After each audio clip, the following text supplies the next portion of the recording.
আসসালামু আলাইকুম প্রিয় দেশবাসী। বাংলাদেশের রাজনীতিতে আবারও এক গুরুত্বপূর্ণ ও তাৎপর্যপূর্ণ মুহূর্ত।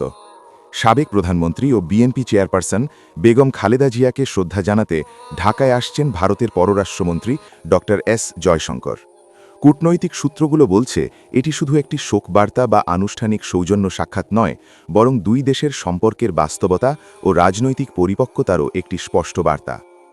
এমন এক সময়ে জয়শঙ্করের এই সফর, যখন বাংলাদেশের রাজনীতিতে দীর্ঘদিন ধরে ভারত বিরোধী বক্তব্য, স্লোগান ও আবেগকে পুঁজি করে রাজনীতি করা হয়েছে।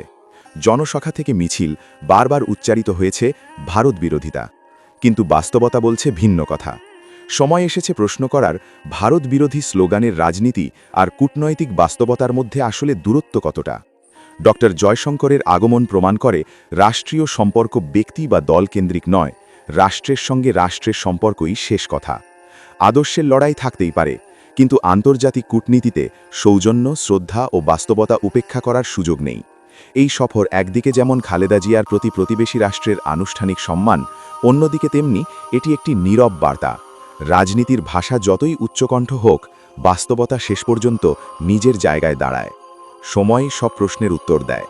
আজ নয়, ইতিহাসই বলবে স্লোগান আর রাষ্ট্রনীতি, এই দুয়ের মধ্যে কে কতটা টেকসই।